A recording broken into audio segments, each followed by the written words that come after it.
Buenas tardes. Buenas tardes, Ana. Buenas tardes, noche. ¿Cómo es ido? Bien. Una semana bastante productiva. Muy bien.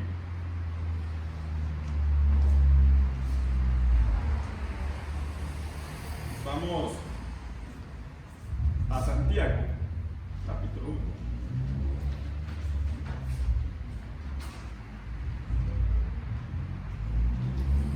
Y después vamos a la carta de Judas.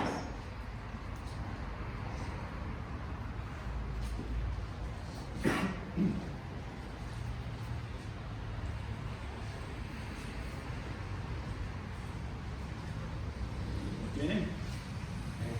Santiago, en el Nuevo Testamento, casi al final. Veamos el versículo 1. Santiago, siervo de Dios y del Señor Jesucristo. Santiago, siervo de Dios y del Señor Jesucristo. Ahora pasa por favor a Judas, capítulo 1 también. Unas cuantas páginas más adelante.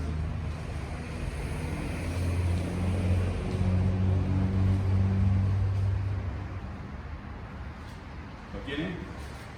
Dice allí, Judas, siervo de Jesucristo y hermano de Jacob, a los llamados santificados en Dios Padre y guardados en Jesucristo. En el primer versículo de Santiago, de la carta, vemos algo muy importante que no debemos de pasar por alto. Dice allí, siervo de Dios y del Señor Jesucristo.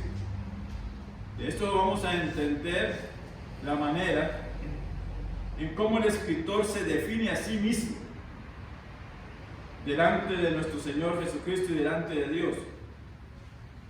Se define como un siervo de Dios y de nuestro Señor Jesucristo, y no como un hombre lleno de orgullo y de soberbia por sobre el hecho de ser el medio hermano de Jesús de Nazaret, el Redentor del universo. ¡Qué humildad!, ¿no? ¡Qué humildad! Seguramente que Santiago escuchó del Señor aquello que él dijo allá en Mateo 11, 28.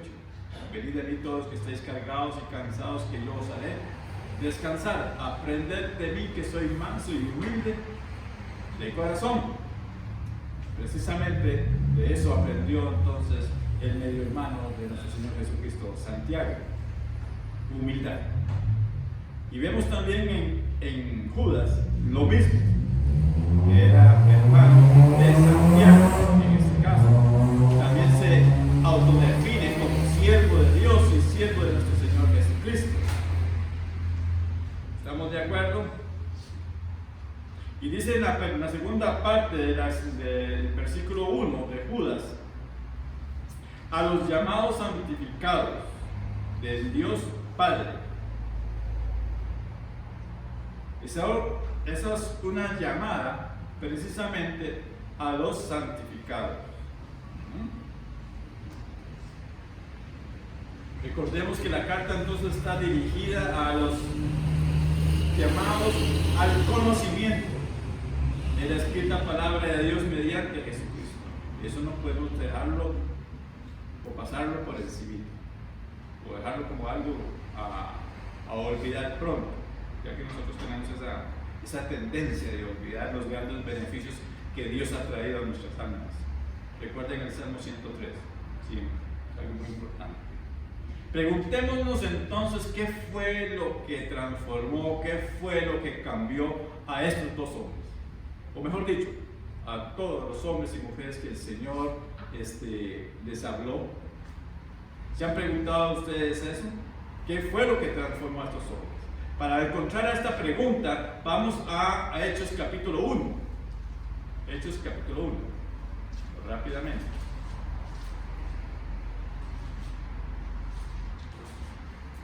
¿Qué fue lo que cambió a estos discípulos? Hechos capítulo 1. ¿Lo tienen? En el primer tratado, Teófilo, hablé acerca de todas las cosas que Jesús comenzó a hacer y a enseñar hasta el día en que fue recibido arriba después de haber dado mandamientos por el Espíritu Santo a los apóstoles que había escogido, a quienes también, después de haber padecido, se presentó vivo con muchas pruebas indubitables, apareciéndoseles durante 40 días y hablándoles acerca del reino de Dios. ¿Pueden percibirlo? Porque estos hombres fueron cambiados, fueron transformados por la resurrección de nuestro Señor Jesucristo. Ahí lo dice muy claramente en el versículo 3 de Hechos 1. Vean ahí: a quienes también después de haber padecido se presentó vivo con muchas pruebas indubitables, apareciéndoseles durante 40 días y hablándoles acerca del reino de Dios. ¿Estamos de acuerdo? Amén. Amén. Muy bien. La resurrección del Mesías cambió a estos hombres de seguir dudando y pasaron a ser siervos para el Señor. Muy bien. Ahora vamos luego a la carta de Judas, rápidamente. Y vamos a estar en ese punto. Judas, la carta de Judas, por favor. En el versículo 3 dice allí: amados, por la gran solicitud que tenía de escribiros acerca de nuestra común salvación, me ha sido necesario escribiros exhortándoos que contendáis ardientemente por la fe que ha sido una vez dada a los santos. Que contendáis ardientemente por la fe que os ha sido entregados a los santos. O sea, los misterios del reino de Dios. ¿Se acuerdan de la semana pasada que estuvimos conversando un poquito del asunto allá en Lucas capítulo 8, versículo 10? Que a quienes les habían sido revelado el reino de los cielos, el misterio del reino de los cielos, a la iglesia. Aquí vemos algo muy importante que está diciendo el apóstol Judas. Dice allí: ardientemente que contentéis, que defendamos la fe.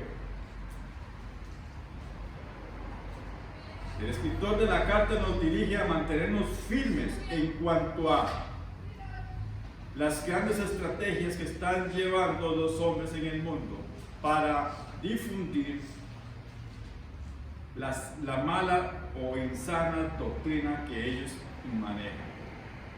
El mensaje que hoy les traigo lleva como título: ¿dónde está la falsa doctrina? Y los que la escuchen y luego la practican. ¿Dónde está la falsa doctrina? En los que la escuchan y luego la practican. Que contendáis ardientemente por la fe. Vamos a ver en este compartir de la escrita palabra de Dios varias cositas interesantes, y una de ellas son de dónde es que provienen las falsas enseñanzas de estos falsos maestros. Y para eso vamos a estar en 1 Timoteo 6, ahí vamos a estar un ratito también, mientras les enseño. Y las enseñanzas de estas personas proceden de hombres que se hacen pasar por doctores de la ley, pero que no practican la palabra de Dios, no se conforman a la sana doctrina que está de acuerdo a la piedad. 1 Timoteo 6. ¿Lo tienen? Versículo 3, por favor. Dice allí: si alguno enseña otra cosa y no se conforma a las sanas palabras de nuestro Señor Jesucristo y a la doctrina que es conforme a la piedad. Estas personas que no se conforman a la palabra de nuestro Señor Jesucristo, simple y llanamente están fuera de la voluntad de Dios, están fuera del señorío de Jesucristo y están fuera de la escrita palabra que el Espíritu Santo inspiró para la iglesia. Debemos tener presente que para identificar a un falso maestro, a una falsa maestra doctrinal, es preciso saber cuál es nuestra posición espiritual delante de Dios.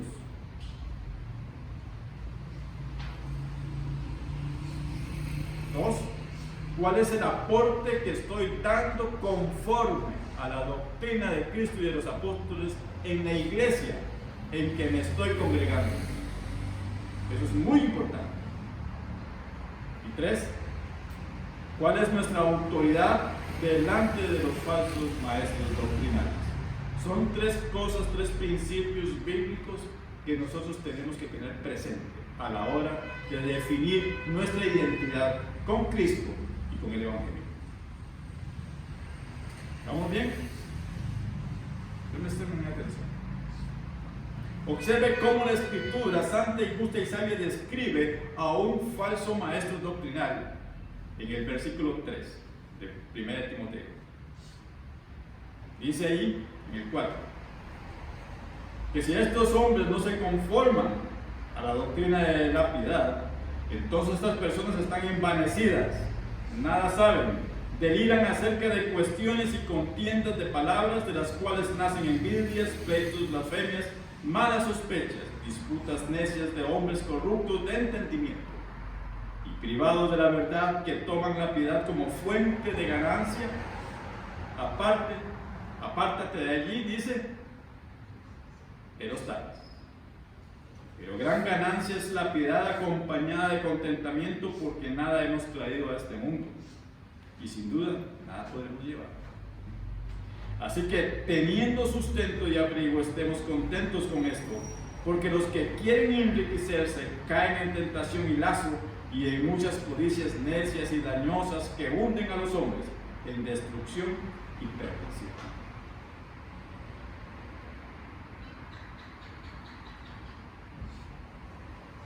Estas personas que no se sujetan a la escrita palabra de Dios, uno, enseñan lo que no enseña la Biblia. Este síntoma que los delata es por cuanto estas personas no están en acuerdo a enseñar las palabras de nuestro Señor Jesucristo y de las palabras o de la doctrina que los apóstoles enseñaron en el primer siglo de la iglesia escritural.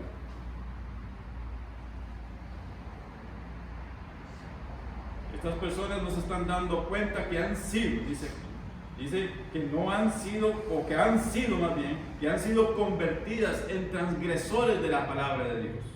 No se están dando cuenta de eso. Sus argumentos no tienen la autoridad que el texto bíblico respalda, pues el texto bíblico es el que tiene el mensaje bíblico. Y nosotros nos apoyamos en su mensaje. El jueves me visitó una vieja amiga que tiene muchos problemas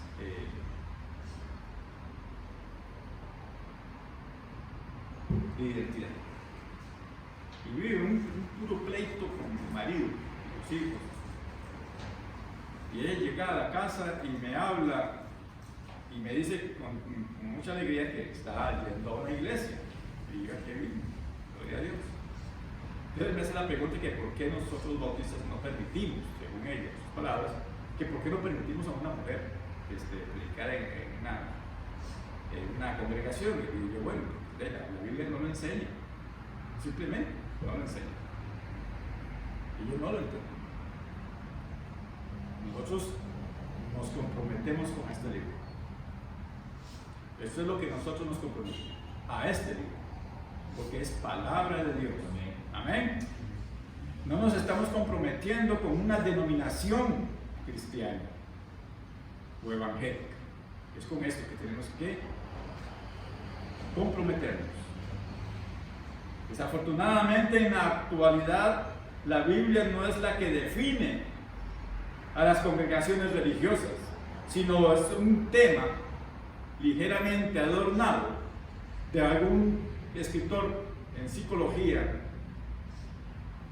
y agarran un par de versículos y nada más, pero todo lo demás es sabiduría humana, de un hombre que está allí o de una mujer que está allí hablando su opinión, y no está hablando de la escrita palabra.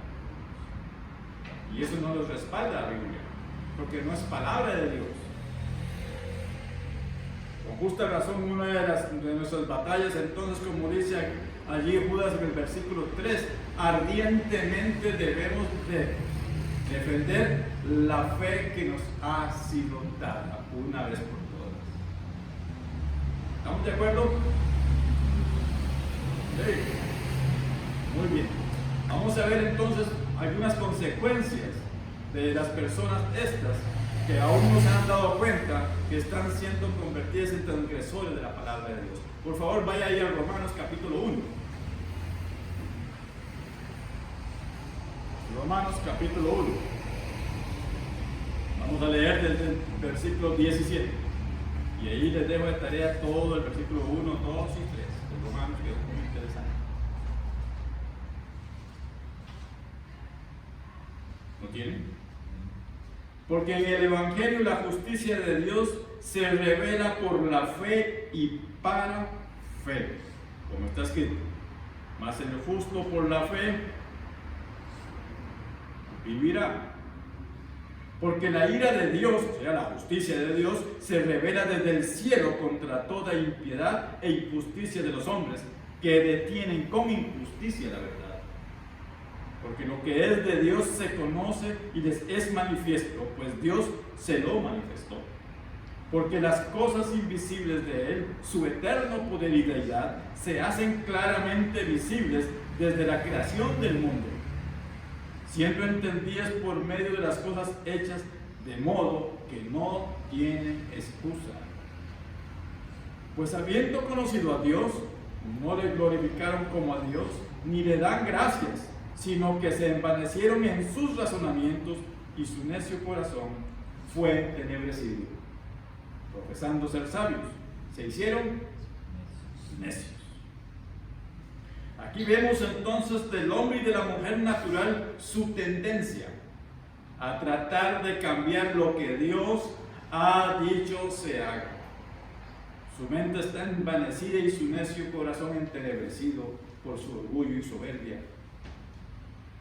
Si la predicación bíblica es la prédica que expone el mensaje de la palabra de Dios, asimismo entonces ha de ser expuesta nuestra fe en el mundo, pues es nuestra fe la que vence el mundo. Según 1 Juan, capítulo 5, 4 y 5, la falta del uso apropiado de la sana doctrina de la palabra de Dios en el caminar personal del cristiano, o de la cristiana, o del creyente, como usted gusta, está generando en mucha gente confusión e inseguridad. Depende del testimonio que usted esté dando allí afuera, en la carnicería, en la oficina, donde usted esté. El testimonio que está dando el cristiano hoy está poniendo entonces a las personas en una grande inseguridad espiritual. Debemos de aprender algo muy importante que dice allí en Hechos 11:26. ¿Se acuerdan ustedes en dónde fue que se les dijo cristianos por primera vez a los cristianos? En Antioquía, ¿verdad? Y se les pusieron eso como un sobrenombre, como un apodo, para humillarlos. Pero en realidad, con el tiempo, eso se volvió algo muy importante para nosotros. Se volvió una identidad con Cristo. Usted está dignificando ese nombre como cristiano, como cristiana. Lo está haciendo.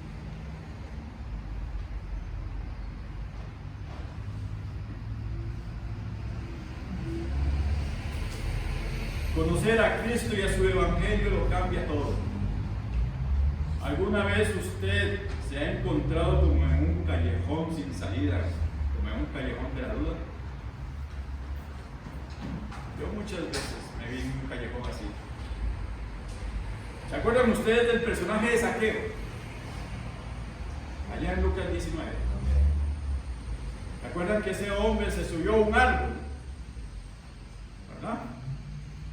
Y él quería ver a Jesús. Pero es que Zaqueo no solamente quería ver a Jesús de lejos, quería escuchar de Jesús su sana doctrina que traía a su pueblo. Zaqueo era un hombre pequeñito, pero que vivía bajo la norma de las tradiciones religiosas, de las costumbres de su pueblo o de las costumbres que le habían impuesto al pueblo de su tiempo. Para Zaqueo, todo aquel hombre era precisamente un caso perdido. No tenía remedio. Pero Zaqueo, en su fuero interno, quería saber quién era Jesús de Nazaret. Y Zaqueo, dice la Escritura, que él corrió hasta un árbol y se subió para ver a Jesús de Nazaret. Él iba a pasar. Y hay una escena muy linda. Yo me imagino al Señor muerto de risa, ahí muy lindo. Cuando él se detiene de lleno así, y dice: Zaqueo, bájate de allí y desciende, le dice. Jesús sabía que Zaqueo estaba allí. Jesús siempre supo que Zaqueo iba a estar allí. Pero Zaqueo vivía resignado a tener que vivir, si no hacía algo al respecto, con una idiosincrasia de una falsa doctrina, de unos falsos maestros, todo el resto de su vida que le quedaba, si no hacía algo al respecto. Zaqueo tiene una fe viva, impresionante. Hizo algo al respecto, algo que los demás no hicieron. Eso marcó la diferencia ese día. Zaqueo no se quiso quedar con la falsa doctrina que los fariseos y escribas le habían dado durante largo tiempo al pueblo de Dios. Pues bien, la actitud de Zaqueo de subirse y luego bajarse de aquel árbol nos anuncia las buenas nuevas de Jesús y la confianza en la sana doctrina que Zaqueo siempre deseó tener en su corazón. Zaqueo sabía que si no hacía algo, se iba a quedar ahí, como patinando todo el tiempo. A veces, hermanos, como creyentes, ante alguna prueba o ante alguna situación, no queremos salir adelante, puesto que no sabemos y no hemos aprendido a ver el fruto del Espíritu Santo que hay en nosotros, ese paquete con que vino el Espíritu Santo en nosotros. Y queremos hacer las cosas en la carne, o sea, en nuestra propia voluntad de las cosas. A ver si lo logro. Pero ¿por qué no permite usted que el Espíritu Santo trabaje en usted? ¿Por qué no? ¿A cuenta de quién? La conversión de Zaqueo fue una batalla ganada, puesto que Zaqueo estaba viviendo en un callejón de la duda, en un callejón sin salida. Pero recuerden esto, él hizo algo al respecto. Así que entonces la pregunta está viva: ¿dónde está la falsa doctrina? En los que la escuchan. Y Zaqueo había escuchado largo tiempo, mucho tiempo, a los falsos maestros.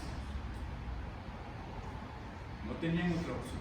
Recuerden cuando el Señor les dijo a aquellos fariseos: no penséis que he venido a abrogar la ley, sino he venido a cumplirla. Y si vuestra justicia no es mayor que la justicia de los fariseos, ciertamente, amén, amén, no entraréis en el reino de los cielos. O sea, la iglesia tiene que hacer algo más todavía, algo mejor. Todo aquel creyente que se acerque a Dios ha de ir entonces con fe a el Señor Jesucristo. Porque el que honra al Hijo, honra al Padre. El que honra al Hijo, honra al Padre. El que honra al Hijo y al Padre, honra al Espíritu Santo. Y el que honra al Hijo, al Padre, al Espíritu Santo, honra la escrita palabra de Dios. Y si empezamos a aprender a honrar la palabra de Dios, entonces estamos aprendiendo a honrar la iglesia en la cual nos estamos congregando. y empezamos a aportar a la iglesia en la que me congrego de acuerdo a la sana doctrina.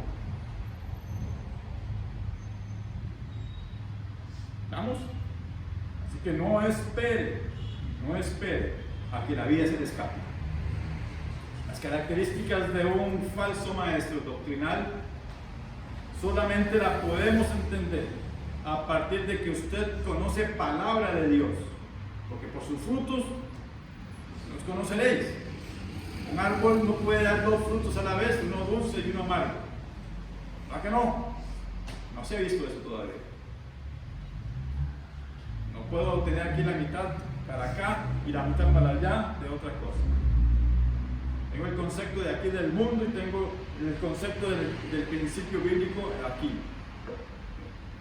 Esto. Sobre toda cosa guardada, guarda tu corazón, porque de él mana eso.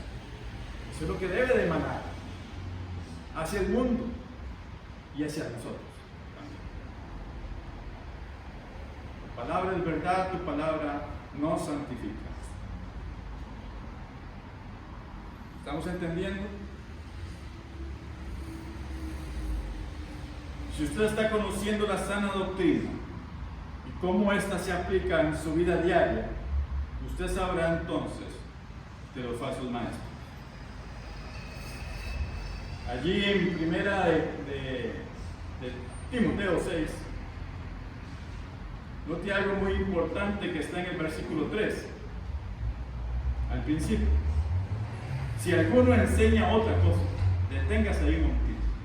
Si alguno enseña, ¿cómo nos está presentando el escritor, el hermano y apóstol Pablo allí, a Jesús?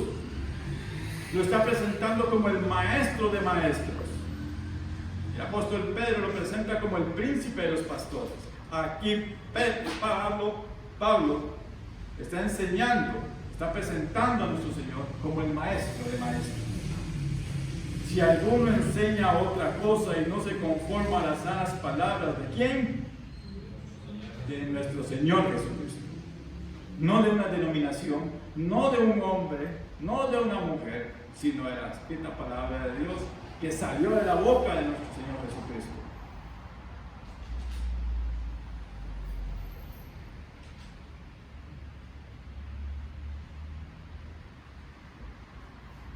Vaya ahí a Tito 1:16, por favor.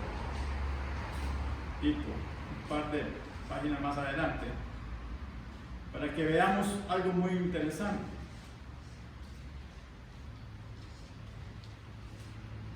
Tito 1:16. Dice que estas personas profesan conocer a Dios, pero con los hechos, presten atención a eso.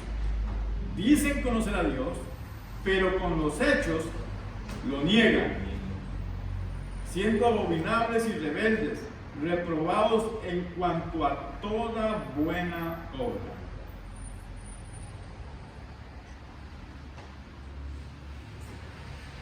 Hay tres maneras de conocer cuáles son las obras o por dónde es que ando yo caminando para que mis obras sean reconocidas delante de Dios. Eso usted lo encuentra ya en 1 Corintios 3, porque solamente hay un solo fundamento puesto y ese fundamento es Jesucristo, punto. No hay otro más, no hay otro fundamento, solo ese es el fundamento que hay, Jesucristo. Y ese fundamento es este. Es este. Y si usted sigue leyendo, pues, después de ahí del versículo 11 de 1 Corintios 3, usted encontrará que hay tres maneras de hacer las obras que Dios sí valida: en oro, plata y piedras preciosas, que son naturales. Y las obras que el Señor no acepta son las que están formadas o levantadas con heno, hojarasca y madera. Obras que se queman, que son echadas al fuego. ¿Con cuáles obras usted quiere, o con cuáles elementos más bien usted quiere construir con este fundamento, ya sea con oro, piedra o piedras preciosas. Si usted está construyendo su vida o usted está llevando la relación con el Señor, recuerde que es el Señor quien hace la relación y es el que levanta la relación, no yo con Él, es Él conmigo. Tengo que permitir que Él, a través del Espíritu Santo y a través de la escrita palabra de Dios, levante la relación que Él quiere, porque nosotros somos los pámpanos, Él es la vid verdadera. Y esa relación siempre ha de girar en torno a la vid verdadera, en torno a Cristo, no en torno a los hombres, no en torno a una denominación o a un dogma, de los que muchos hacen. La escrita palabra de Dios se hizo para ser ejecutada, no para legislar, no para hacerle leyes, no para acomodarla de acuerdo a mi opinión, sino de acuerdo a esto. Entonces ahí yo empiezo en camino, porque si no, entonces ¿de qué sería Juan 14:6? ¿Se acuerdan ustedes de que Juan 14:6 qué dice? Yo soy el camino, la verdad y la vida, y nadie va al Padre sino por la denominación, o por lo que dice el hombre allá afuera, sino por lo que dice el Señor. ¿Estamos entendiendo? Las características de un falso maestro doctrinal.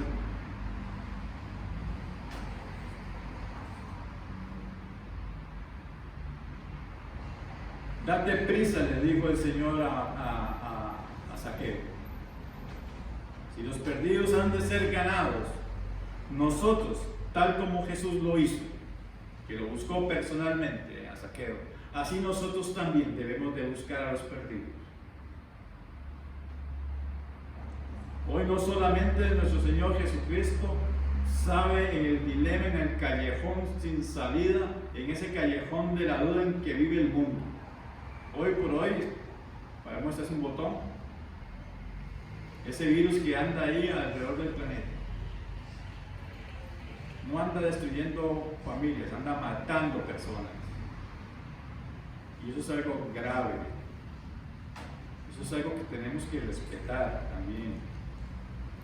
Y llevar entonces nuestra mejor higiene a nuestros familiares, más a los adultos mayores, si hay en casa, cuidarlos muy bien. Eso es muy importante.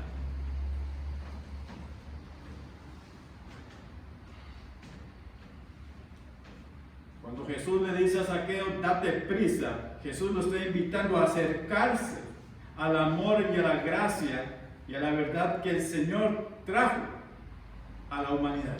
Esto lo encuentra en Juan capítulo 1, versículo 17. Porque la gracia y la verdad la trajo nuestro Señor Jesucristo. Y esa gracia, esa verdad, esa sana doctrina que Cristo trajo, Zaqueo la quiso escuchar. Seguramente a Zaqueo le habían hablado mucho de Jesús. Él era un jefe de los publicanos. Perdón, jefe de recolector de impuestos. Y le habían seguramente hablado mucho y él quería saber quién era Jesús.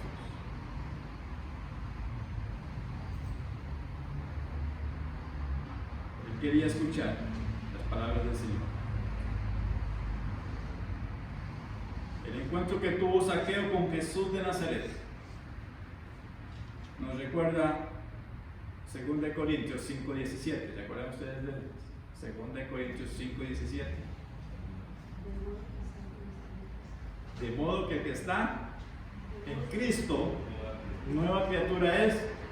Todas las infames, sanas doctrinas de los falsos maestros, eso pasó ya. Eso ya pasó.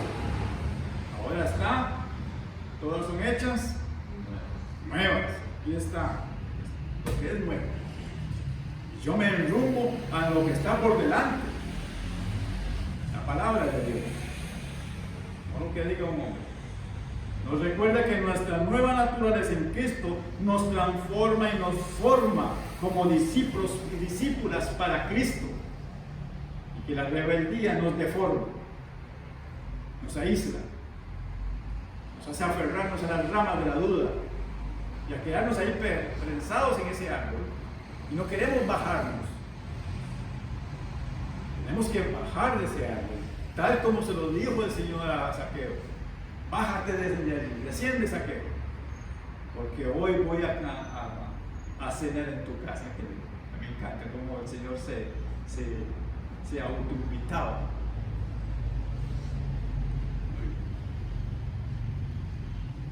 Zaqueo, al escuchar de Jesús su palabra, supo que estaba siendo nutrido, estaba siendo alimentado, y por esta debía de ser el centro de su vida. Nótelo usted allí en el versículo 8. Y esto está ahí en Lucas 19. Un momentito, vaya allá a Lucas 19.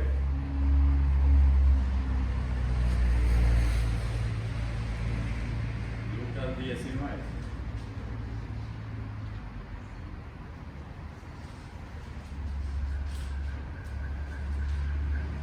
¿Lo tienen?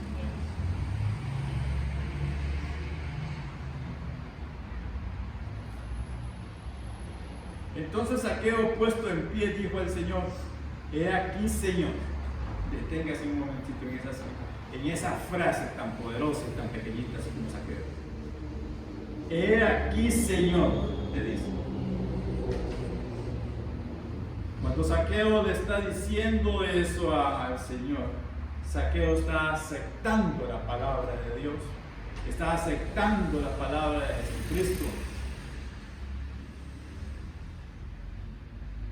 La mitad de los bienes doy a los pobres, y si algo he defraudado a alguno, se lo devuelvo cuadruplicado.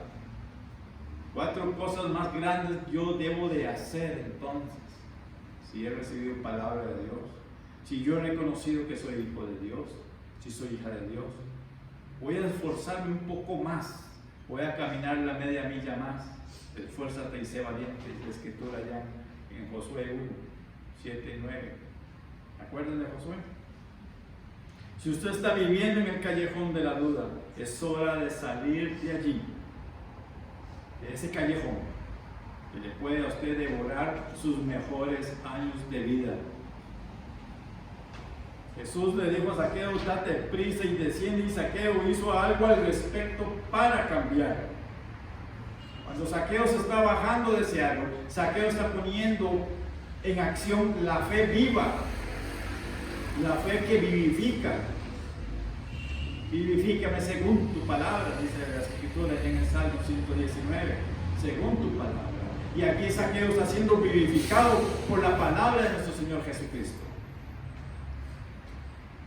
He aquí, Señor, si usted está en ese callejón, y si usted, como allá los que nos ven allá por internet, usted está viviendo en ese callejón sin salida, el callejón de la duda, y se pregunta: ¿cómo he de volver a la senda por la que antes caminaba con el Señor Jesucristo? Simple. Traiga a su vida la Biblia y ábrala en Juan 14:6, y usted allí encontrará varias cositas. Entre ellas encontrará la autoridad y el poder y el impacto del amor de Dios en su vida. Luego venga al templo, comparta la palabra de Dios. Nosotros que estamos aquí reunidos, también nos dice el Señor, si es que estamos subidos en un árbol de la duda, en ese callejón, y aferrados a esa rama de la duda, el Señor se está llamando y te dice: bájate de allí, suelta, déjame trabajar en ti. No podemos andar diciendo por allí que yo estoy aferrado a un pasado doctrinal, o que puedo estar aferrado a algo. Entonces yo no estoy siendo obediente a Dios, yo no estoy siendo obediente a la Escritura, soy un rebelde. Eso es lo que estoy haciendo, Dios es el papel que estoy haciendo. Y como lo dije anteriormente, Para saber dónde están los falsos maestros doctrinales, es preciso saber cuál es nuestra posición espiritual delante de Dios. ¿Cuál es el aporte que estoy dando yo o que voy yo a dar a la iglesia en la que me estoy congregando? Si es de acuerdo a la sana doctrina. Yo tengo que saber cuál es mi identidad cristiana, qué es lo que estoy pidiendo y qué es lo que le estoy dando yo obediencia al Señor.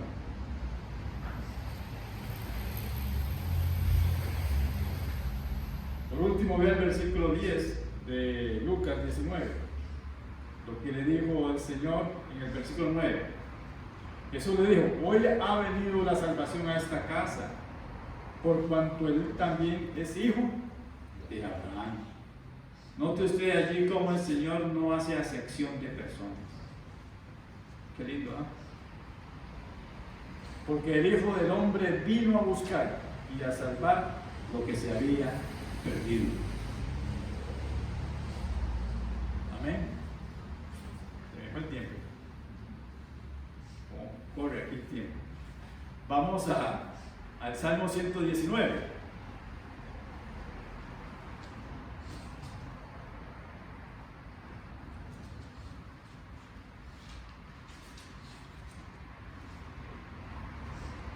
Vamos a terminar con la siguiente lectura, en el Salmo 119, por favor.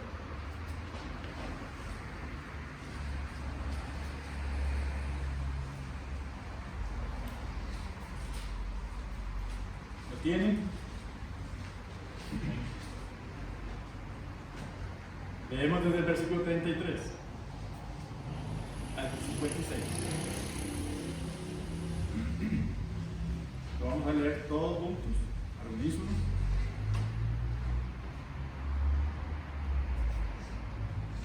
Y nos ponemos en pie. Por favor.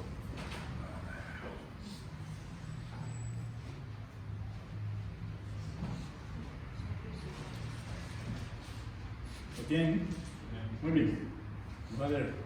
Versículo 33 al 56. Enséñame, oh Señor, el camino de tus estatutos, y los guardaré hasta el fin.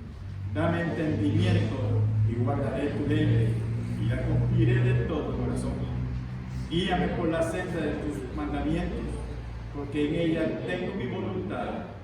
Inclina mi corazón a tus testimonios, y no a la avaricia. Aparta mis ojos, que no vean la vanidad. Avívame en tu camino. Confirma tu palabra a tu siervo. Más fuerte no los estoy escuchando. Vamos a detengamos ahí un momento. Vamos a hacerlo así como cantamos ahora. Vamos a leerlo.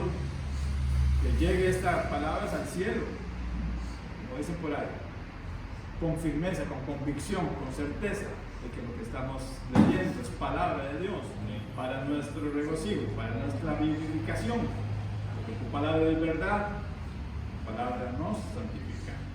Versículo 33, vamos a leerlo, somos bastantes. Amén. Vamos.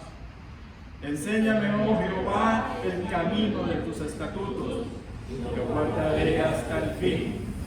Dame entendimiento y guardaré tu ley, y la cumpliré de todo corazón. Guíame por la senda de tus mandamientos, porque en ella tengo mi voluntad. E inclina mi corazón a tus testimonios, y no a la avaricia. Apaga los ojos, que no vean la maldad. Avívame en tu camino, confirma en tu palabra a tu siervo que te teme. Y ya te he tenido lo que he tenido, porque buenos son tus juicios. Y he aquí yo he hablado tus mandamientos, vivifícame en tu justicia. Venga a mí tu misericordia, oh Jehová, tu salvación conforme a tu dicho. Y daré por respuesta a mi avergonzador, que en tu palabra he confiado. No quites de mi boca en ningún tiempo la palabra de verdad, porque en tus juicios espero. Guardaré tu ley siempre, para siempre y eterno. libertad, porque busqué tus mandamientos. Hablaré de tus testimonios delante de los reyes y no me avergonzaré, y me regocijaré en tus mandamientos, los cuales he amado. Alzaré así mis manos a tus mandamientos que amé, y meditaré en tus estatutos. Acuérdate de la palabra dada a tu siervo, en la cual me has hecho esperar. Ella es mi consuelo en mi aflicción, porque tu dicho me ha vivificado. Los soberbios se burlaron mucho de mí, mas no me he apartado de tu ley. Me acordé, oh Señor, de tus juicios antiguos, y me consolé. Dolor se apoderó de mí a causa de los hijos que dejan tu ley. Cánticos fueron para mí tus estatutos, en la casa donde fui extranjero. Me acordé en la noche de tu nombre, oh Jehová, y guardé tu ley. Estas bendiciones tuve porque guardé tus mandamientos. Amado Padre, gracias te damos una vez más. Gracias, Señor, por tantas bendiciones que has dado a nuestra congregación, a cada uno y a cada una, Señor, de los que están acá reunidos, Señor. Acuérdate, Señor, de que nosotros no nos hemos olvidado de las grandes bendiciones que has traído a nuestras vidas. Gracias por esa bondad, por esa benignidad tuya, Señor. Te alabamos y te adoramos, Señor, en este día, en esta noche tan linda, Señor. Guarda, Señor, a nuestros hermanos y hermanas que van de camino ahora a sus hogares. Guárdalos y protégelos, Señor. Que la semana que viene, que sea, Señor, una semana productiva, una semana donde exaltemos, santifiquemos tu nombre, que es sobre todo nombre dado a los hombres. Ayúdanos, Señor, a entender que debemos de bajarnos de sus árboles de soberbia y de orgullo, de dudas. Perdona, Señor, nuestra rebeldía y ayúdanos, Señor, a escuchar la voz de tu palabra escrita en nuestros corazones, en nuestras mentes. Gracias porque tú eres el Dios del universo y creador de nuestras almas y que nos has rescatado en Cristo Jesús, Señor nuestro. Amén.